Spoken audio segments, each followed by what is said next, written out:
Қайырлы күн достар, қырыққабаттың пайдасы мен зияны. Қырыққабат әрине біздің ендіктерге кең таралған және де құрметті көкөністердің бірі. Қырыққабаттың пайдасы мен зияны бұрыннан белгілі және де жақсы зерттелген. Шын мәнінде қырыққабаттың көптеген түрлері бар.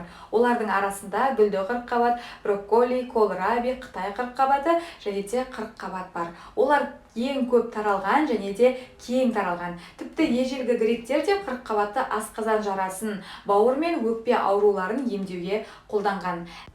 Әрине қырыққабаттың артықшылығы одан көптеген дәмді тағамдар дайындауға болатындығында ғана емес, бұл қырыққабатта көп мөлшерде аскорбин қышқылы бар. Ол С дәрумені. С витаминінің көп бөлігі жаңа қырыққабат жапырақтарында болады, бірақ уақыт өте келе сақтау кезінде оның мөлшері айтарлықтай төмендейді. Сонымен қатар қызықты факт, егер сіз қырыққабатты ашатын болсаңыз, онда С және де П дәрумендерінің мөлшері азайып қана қоймайды, сонымен қатар едәуір ұлғаяды. Сонымен қатар қырыққабаттың пайдасы оның құрамында В тобының витаминдері, К және де У дәрумендері бар. Ол жараға қарсы әсерімен белгілі.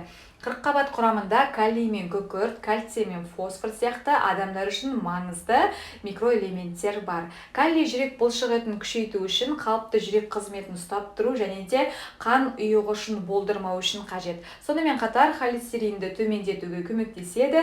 Қырыққабат құрамындағы кальций мен фосфор сүйектерді, тырнақтарды, тістерді және де шашты нығайтуға өте пайдалы. Қырыққабатты қолдану көптеген ауруларды емдеуге арналған дәрі ретінде белгілі. Қырыққабат шырынының көмегімен тіпті алыс ата-бабалар асқазан мен 12 елешектің ойық жарасын емдеді. Қырыққабатта көмірсулар аз, сондықтан қант диабетімен ауыратындарға жиі ұсынылады. Қырыққабаттың және терінің қабынған жерлерін емдеуге айтарлықтай пайдасы бар.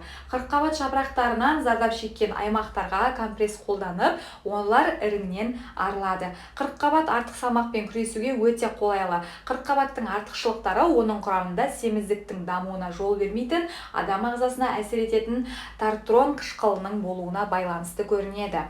Қырыққабат сонымен қатар әртүрлі косметиканың жақсы көзі болып табылады. Мысалы, қырыққабаттың пайдасы оның шырынында шоғырланған, ол теріні жасартуға дайындалады және де қолданылады. Оның негізінде сарапшылар әжімдердің пайда болуын болдырмауға көмектесетін бет күтіміне арналған әртүрлі маскаларды ұсынады. Қырыққабат шаш күтімі құралы ретінде де ұсынылады. Қырыққабатты қолдану оның шырынын тамырларды нығайтатын және де шашқа тірі және де сау жылтыр беретін арнайы маскалар үшін негізгі компоненттердің бірі ретінде пайдаланылады. Алайда қырыққабат зиянды болуы мүмкін. Асқазанның қышқылдығы жоғарылаған, асқазанның ойық жарасынан, шектің спазмынан зардап шегетін адамдар үшін қырыққабат қарсы. Мұндай жағдайларда қырыққабат шектің және де асқазанның шырышты қабығына тітіргендіргіш әсер етеді. Бұл ауырсынудың жоғарылауына әкеледі. Сондай-ақ қырыққабаттың зияны іш қуысы мен кеуде қуысына операциядан кейін, сондай-ақ гипертониялық науқастар мен бүйрек ауруларымен ауыратын науқастарда болуы мүмкін.